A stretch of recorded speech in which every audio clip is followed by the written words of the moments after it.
Me, I always got along well with him. I can't say. Was it not? I thought it was not nice the way he left. That wasn't a classy thing to do. But and the fact that he looked at me and the day before and lied straight to my face, when according to others the deal was already done. It happens. People say things.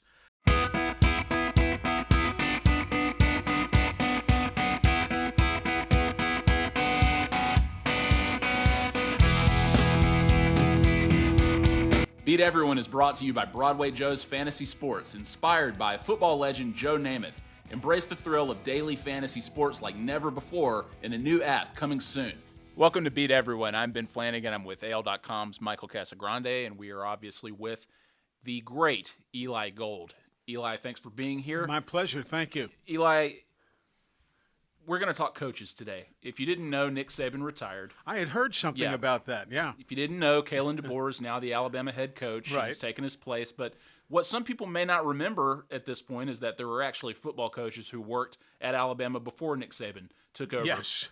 You called the careers of several, right? Gene Stallings, Mike DuBose. Well, you left out Bill Curry. Oh, true enough. Yeah. Dennis Franchione, Mike Price, Mike Shula. And we know you have stories, so we want to hear them.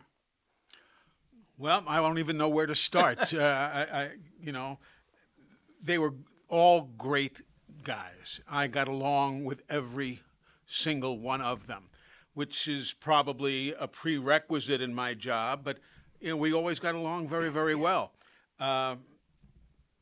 They were different. Gene Stallings was like everybody's grandfather. Not that Nick Saban isn't a great grandfather, because he is, but Nick Saban's approach and Gene Stallings' approach were totally different, yet both men won national championships. So, both did it the right way. Coach DuBose had wonderful stories to tell. Everybody did. It was just a matter of learning their likes and their dislikes. How much I could ask, how much they were willing to share. In most instances, the head coach was fairly closed-mouthed. Information came from secretaries and assistant coaches and stuff like that. But I stayed out of most everybody's way. But we always had a very, very good working relationship. Who was the funniest coach that you worked with? The funniest. Well, you're going to laugh. At times, Nick Saban could be very, very funny. There were times where Gene Stallings had some humorous things to say. I don't know if any others were necessarily going to be appearing at the Chuckle Hut down the street in the evening. That wasn't likely to happen. But, those two gentlemen on extremes were very, very pleasant, good family people. Not that the others weren't, but, good family people. But, Coach Franchione was far more business. We'd sit down, we would talk, we would do our shows and what have you, but he wasn't as open. Coach Stallings, we talked about everything, families. Who else was very, very good was Mike Shula. And again, I'm not talking one-loss records here. I'm just talking about relationships.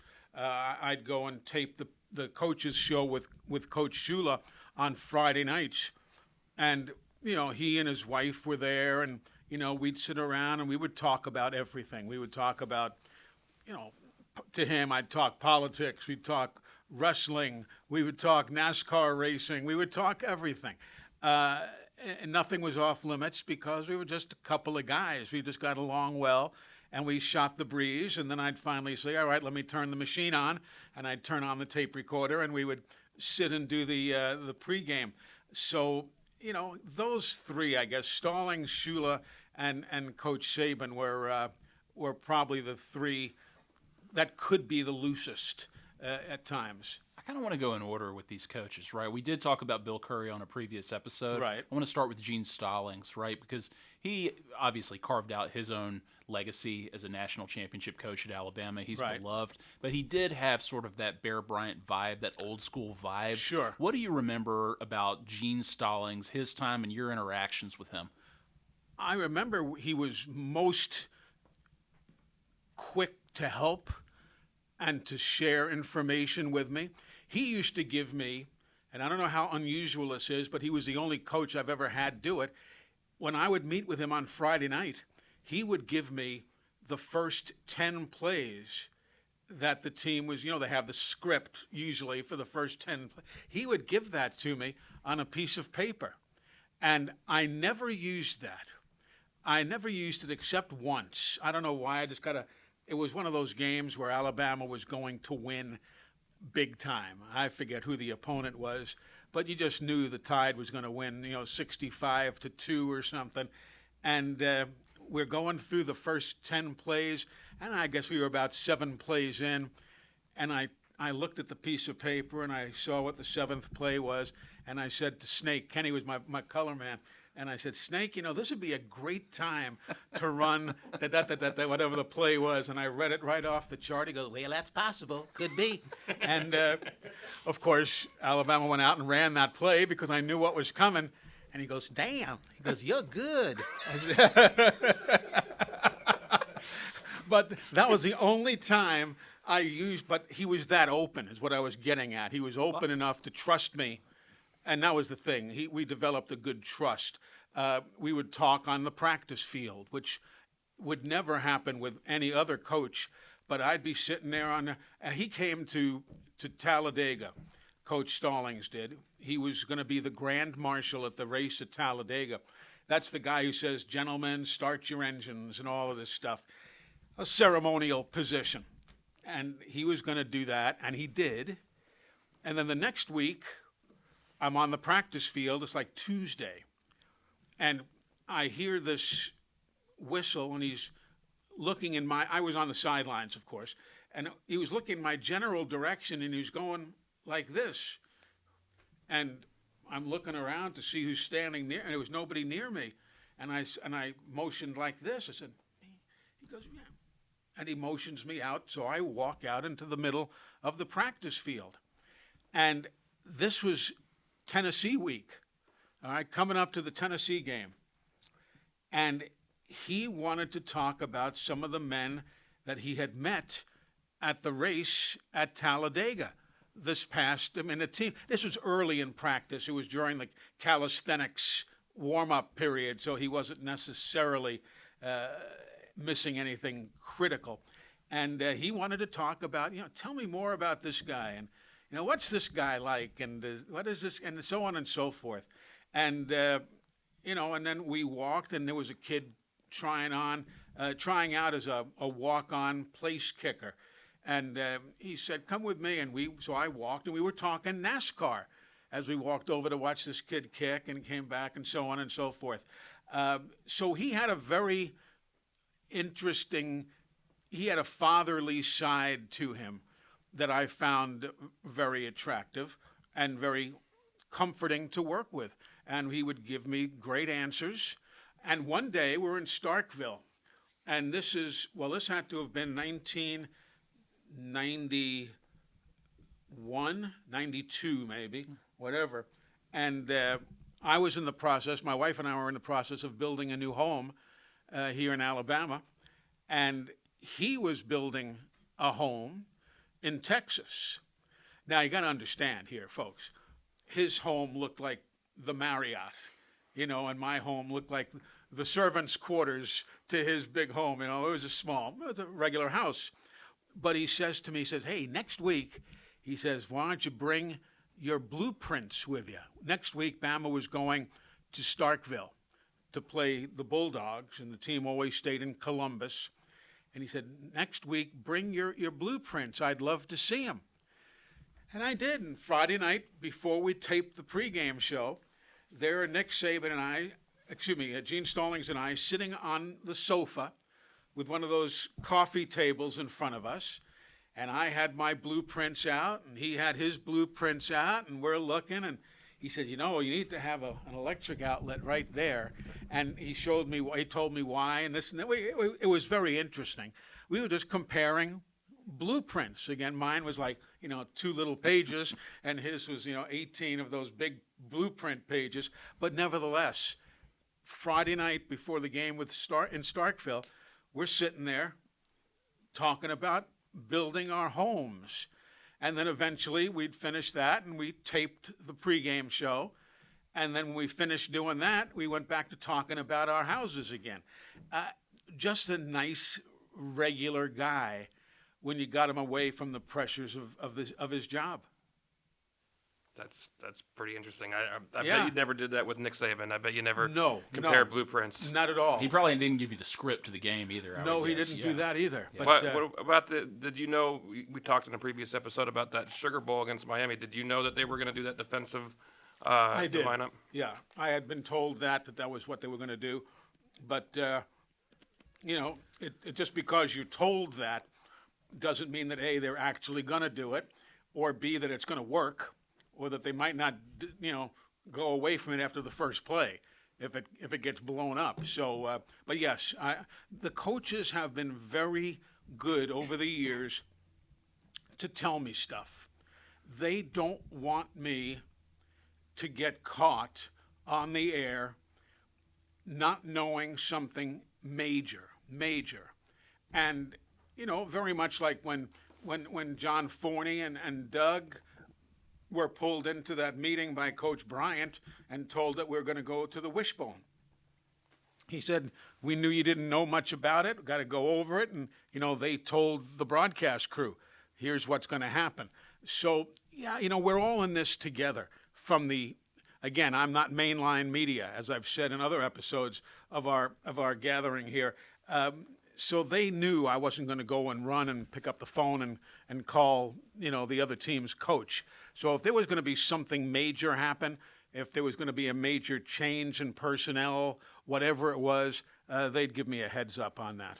Eli, I feel like a guy who kind of gets lost in the shuffle sometimes in terms of looking back at Alabama's coaches is Mike DuBose. Mm-hmm. And he won an SEC championship. Yes. Took him to the Orange Bowl, had some success. Alabama was ranked very highly going into the next season. What kind of guy was Mike DuBose? I got along wonderfully with him. He and Miss Polly were great people to deal with.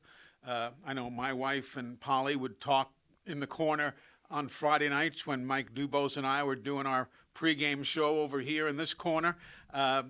We got along wonderfully with them. That's really all I could say. Whenever I had a question. And I remember how wonderful he was. There was one Friday night I had gone. The team was staying at it was the Hilton on 280. I don't know what it is now. It's probably changed names, but it was right there by the Colonnade. And I went over and was going to meet him at whatever time, 6 o'clock, to do the show. And I don't know what happened to me, but I brought my tape recorder, but it didn't have a tape in it. I just walked out of the house. It was back in the days of the audio cassettes. And I just walked. I've heard of those. Yeah. Wise guy. And I walked out of the house with the tape recorder, with the microphone, but with no tape. I didn't know it. So I go up to his suite, and I'm sitting there, and I hit the buttons, and nothing happens. And I hit the buttons again, nothing happens. So I opened it up, and I'm saying, well, son of a gun. And that's not what I said, but as for our cases it is. I said, for son of a gun, I don't have a tape. Someone stole my tape. No, I don't know what happened. I said, Coach. And he said, what's the matter? I said, Coach, I must have walked out of the house without putting a tape in here. I said, I live about 15 minutes away, so it'll be a 30-minute round trip. He said, go ahead and go home and get it, and I'll be here. He said, I got nothing going on, and Claudette and Polly, you're sitting and talking. And when you come back, we'll do it. Didn't yell, didn't get upset, nothing, just, hey, it happens. We're human. And that's what I got in the car, drove home, got a cassette, came back, and we recorded the show. Never was anything said about it again, nothing. It was just So he was just very easy to work with, and I had no problem with the man whatsoever. Well, as a quick follow-up to that, I mean, they win the SEC championship. They're preseason, I think, ranked number 3 going into the next season. They lose to UCLA, but there's probably a lot of feeling like this guy might be the next great coach at Alabama. You never know. It obviously didn't work out that way. Why don't you think it worked out with Mike DuBose? I don't know. I really don't. And, I don't know. It's just one of those things that sometimes it just, a lot of guys are cut out to be great assistant coaches. You know who comes to mind is David Hobbs, who was the number 1 assistant to Wimp Sanderson. If you're a basketball fan, you remember when Wimp had that great run back in the early days. Alabama won more games in the SEC than anyone other than Kentucky. The Tide went every year to the round of 16 in the tournament, and David Hobbs was critical to Wimp's success. They worked together like magnificently. When David Hobbs became the head coach, that was different. He didn't have his own David Hobbs. He was missing that element. A lot of guys were great assistant. Look at Mike Shula, one of the most respected assistant coaches in football. Just wasn't cut out for this long term to be a head coach. So that was maybe it. I don't know. And again, not that I wasn't curious, but I never asked. I didn't walk up to any of these players and say, man, what the hell is the problem here? What's going on? I didn't go to the athletic director and ask. I maybe should have. I was very curious, but that wasn't my place. And so I just never pursued that. See, forgive me, since I'm kind of one of the more newcomers around here. I Relatively. started relatively in the sense that I started my internship in Birmingham the same week that Nick Saban landed and started the job. Okay. So I didn't really predate. I wasn't around for all of these various coaches. What was it like when things were going poorly from your perspective, when you had to interview these coaches for pregame shows and they were kind of maybe a dead man walking in a sense with the job? I respected them, and they respected the job I had to do. It was very simple. I asked them questions.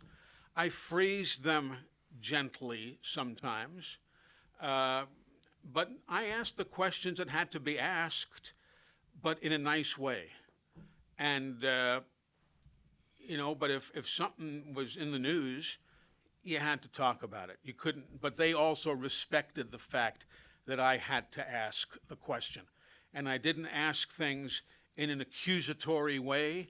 I put it out there for discussion. And whatever they answered, I was able to move on. Again, I'm not you. I'm not you. I wasn't the Paul Feinbaum type. I was the house mouth, and I was not there necessarily to be 1,000% mainline media type. I was there to bring everything closer to the fans, and whatever they chose to answer was what I went with. We're going to take a break, Eli. We've got a lot more to cover, more coaches in Alabama history, including Mike Price. You're not going to want to miss this, so come back soon on Beat Everyone. We're back here on Beat Everyone. This is the Golden Age. I'm Ben Flanagan. This is Michael Casagrande, and we're with Eli Gold. And Eli, we're talking former Alabama coaches, pre-Nick Saban era. Right. And I had mentioned that we're going to talk about Mike Price, but first, before we get there, I want to ask you about Dennis Franchione for a second. Okay. Right, because he's, in his way, a controversial figure in Alabama history, the way he left the program. Yeah. And he had relative success here as a coach, but then he moved on to Texas A&M. What do you remember about him and that exit? Well, I remember, I think we mentioned this on a previous episode, if I'm not mistaken, but I remember doing the final pregame show with him. Before, I didn't know it was his final game, but at that point, it turned out to be his final game. And I remember we talked about it, and he assured me he was not going anywhere.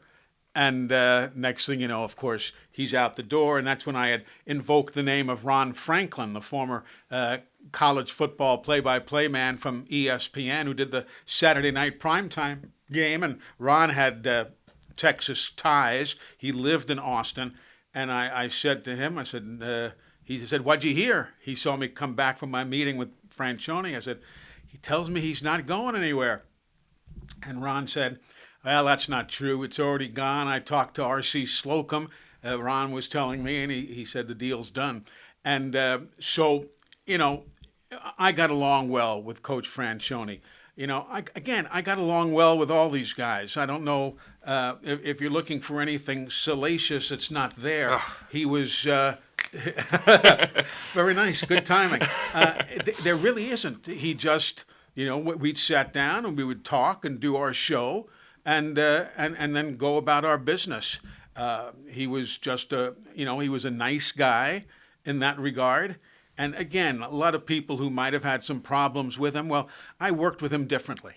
I really only saw him, twice a week for the coaches show and on Fridays to tape the pregame show. The coaches show being the talk show midweek.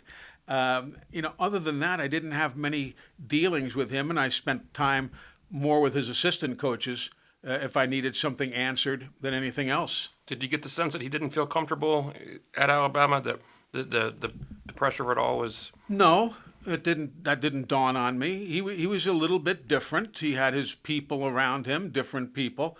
Writing books, doing this. Was it Mike McKenzie, I believe, or whatever McKenzie's last name was one of his associates there. But I didn't, I didn't deal with him in the way even a beat writer would.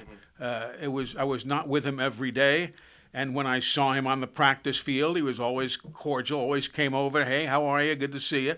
Nothing out of the ordinary. What's funny is he's vilified by a lot of the Alabama fan base, because of the way he left, Yeah, right? sure. After a couple of seasons. But he's part of the history. I mean, look right there. We have a Dennis Franchione bobblehead doll there. So those things exist. But what's funny is I saw that thing at a store called Alabama Vintage in Tuscaloosa 2 or 3 years ago. I walk in there just last week. It's still there. Nobody wanted it, right? So do you think that it might be a little unfair, though, of Alabama fans to look at him as a villain in the history of Alabama football? It's not up to me to say. Sure. It's not up to me to say. It's up to everybody to say for themselves. Some folks had great relationships with him, others didn't. Me, I always got along well with him. I can't say. Was it not? I thought it was not nice the way he left. That wasn't a classy thing to do. But and the fact that he looked at me and the day before and lied straight to my face when, according to others, the deal was already done. It happens. People say things. Are you going to give Nick Saban back because he told the Dolphins writers he wasn't leaving for Alabama? No, you're not going to do that. People say things. We've all done it at times, but no, I got along just fine with him. Did you ever see him after that? Did you ever bring that up? I've never seen him since. Wow. I have not seen Coach Franchione since then. After that 77-0 loss to Oklahoma, I think A&M fans may have wanted to give him back. Well, after that. Yeah, but I never saw him again after that. After we did that pregame show that day. Interesting.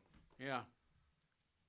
Eli, I want to ask you about Mike Price, right? Because Mike Price. Yeah, I mean, he obviously was the next coach. Right. And there was a lot of excitement in Tuscaloosa with Mike Price. He was coming off of a Rose Bowl appearance. Right. He was running a successful Washington State program. Tough to do out in Pullman, with no disrespect, but that's a tough place to recruit to. Sure, and Mike Price was excited about being the next Alabama coach. It all went haywire kind of fast, right? He obviously coached spring football and A-Day, but then it just went downhill. Can you kind of help us remember through your eyes? You were there. You were in some of those rooms. What happened with Mike Price? We all know what allegedly happened out of all the news reports with the trip to Pensacola and what have you.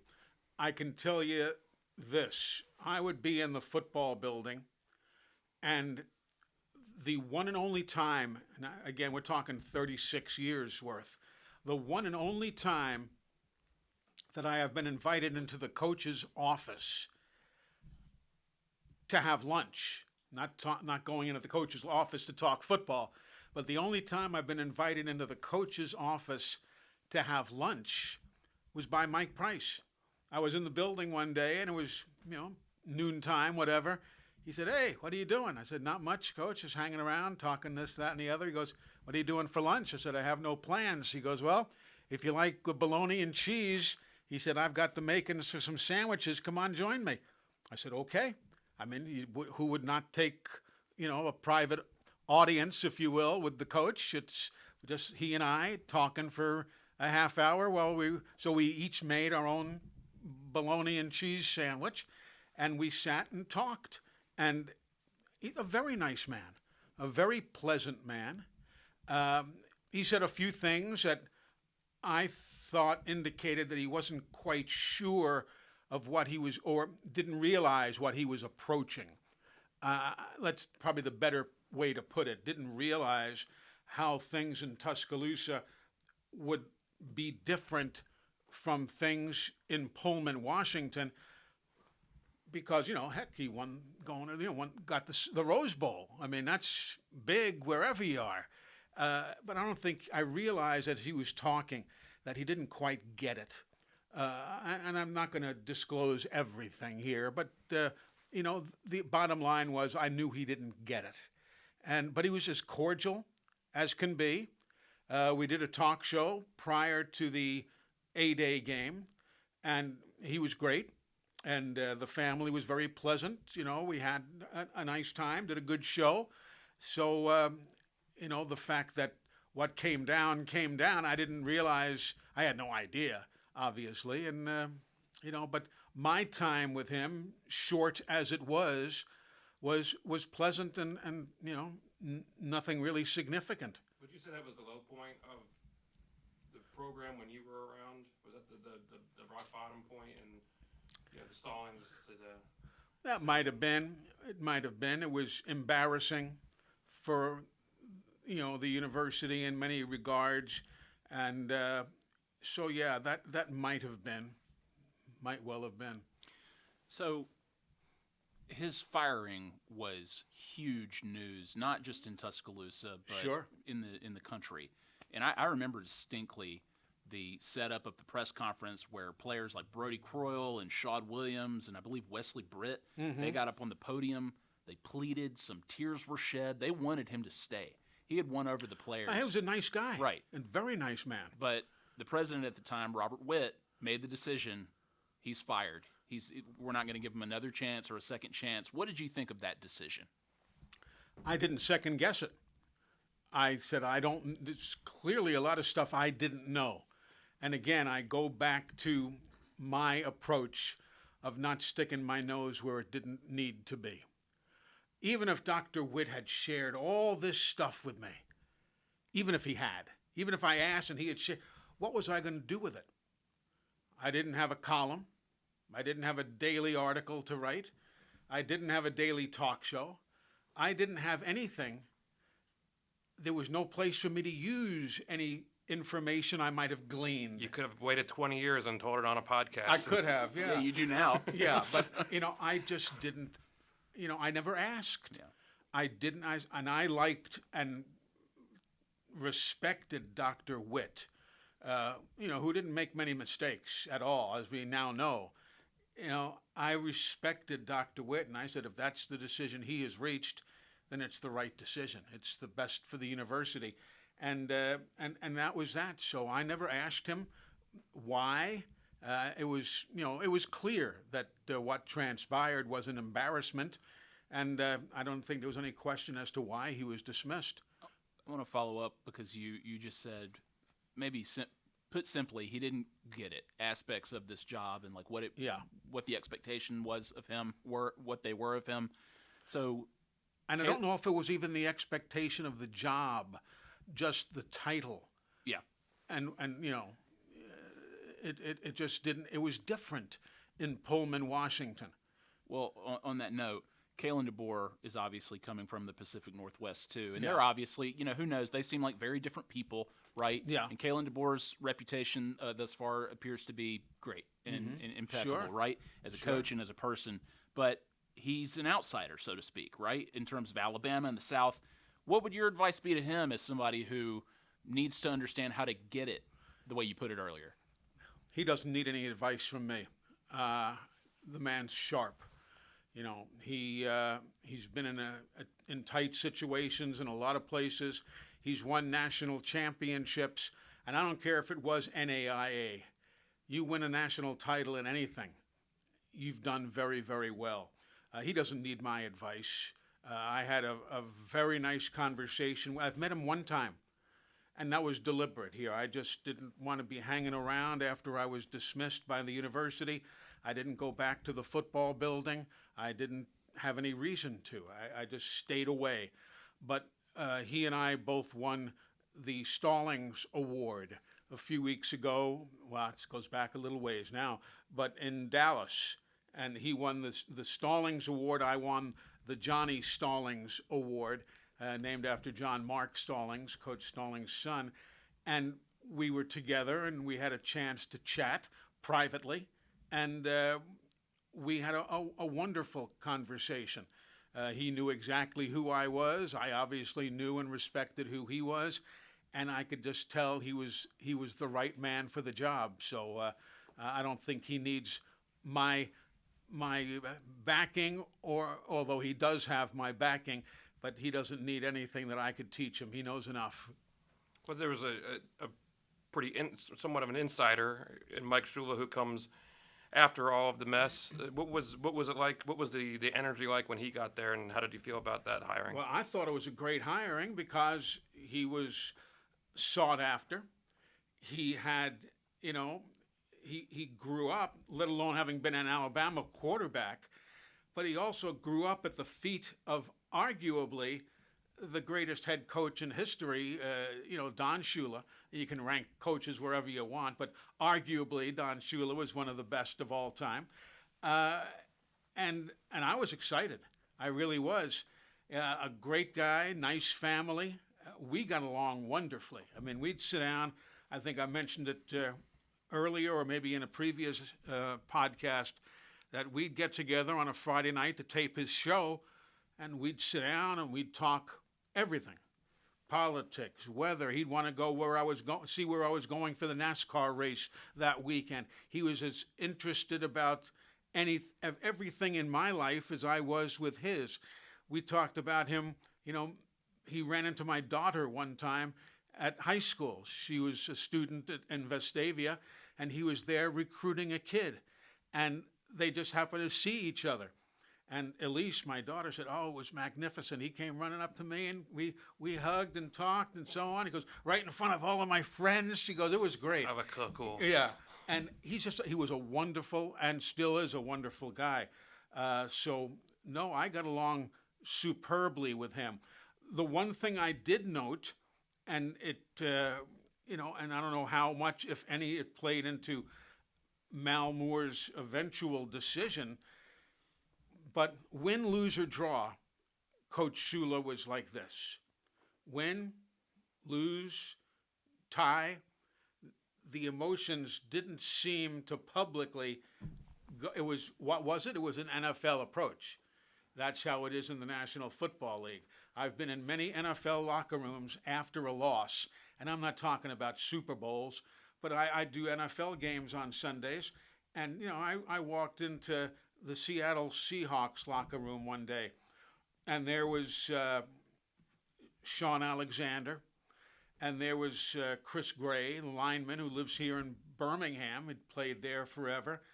And I walked into the locker room after we got off the air just to say hello to guys that I knew. And, you couldn't tell from their behavior whether they had won or lost the ball game. There was music playing. There was a big spread of food, and a whole bit. And while I was waiting, as a matter of fact, I was waiting for Sean to come out of the shower. And here he comes in his bathrobe, and he comes walking over, and hey, and he goes, little different than at Alabama, isn't it? I said, yeah. I said, I haven't seen many losses at Alabama. He goes, but this is how it is in the NFL. You know you're not going to win every single game. And that's the approach that Mike had at times. And I don't know if that cost him or what have you, but otherwise, we got along wonderfully. We really did. Well, Mike Shula was the head coach. I went to the University of Alabama all 4 years that I was there, right? So I saw that tenure up close and personal as a student. And in retrospect, tell me if you agree with this. I think, a lot of people look back on Mike Shula as like dark days for the Alabama program. And in some ways, from a win-loss standpoint, that's arguable. Maybe that's true. He had one great season where they were very competitive. But I think Mike Shula has always had kind of an unfair reputation as like a loser in the sense of competition because, like you said, very nice guy. I think that's going to be his legacy, that he's a super nice guy no matter what happened at Alabama. But do you think that he did a good job considering the circumstances that he was dealt? Because there were a lot of people who didn't want the job at that time. Yeah. Alabama was going to go on probation, obviously, so he had limited number of scholarships. So he was a fantastic recruiter considering all of that. But looking back, what do you think Mike Shula's legacy at Alabama is? I don't know. That's a good question.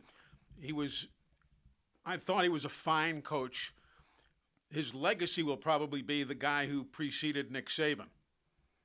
That's probably how he's going to, be shown as the guy who, preceded Nick Saban. But he did well. He had some good years. He certainly was a very knowledgeable man, a good play caller, and anybody who thinks that they could do better, they should have tried. It's just like we talked way earlier in this series, those who can do and those who can't complain. Well, if you think you could have done better than Mike, you should have called in and done so. He was a wonderful man, and I enjoyed every moment that I worked with him. And a great steakhouse. And that's Daddy's Steakhouse, but yeah, it was a great steakhouse. I think in a lot of ways he's taken for granted now, considering I think people just have different perception of what actually happened and why it happened. Eli, last thing I want to ask you this episode here. During all of these days, Michael had mentioned that this was a down period from a win-loss standpoint. 17 years between national titles. Did you ever think, from the chair that you were sitting in, that Alabama would have championship success again? I don't know if I allowed myself to dream about it, but I also respected what the Alabama name was all about. Did I see it coming? Did I see Nick Saban coming? Did I see it turning around as quickly as it did? No, I didn't. But I'm sure as heck glad I was wrong. That's for darn sure. Perfect. Eli, thank you so much. Thank you, guys. Always a pleasure. If you have a question for Eli Gold, please send it to us via voicemail 205-523-4809. Subscribe to Beat Everyone on YouTube, Apple, Spotify, wherever you get your podcasts. And for Michael Casagrande and Eli Gold, I'm Ben Flanagan. Thank you so much. Beat Everyone is brought to you by Broadway Joe's Fantasy Sports, inspired by football legend Joe Namath. Embrace the thrill of daily fantasy sports like never before in a new app coming soon.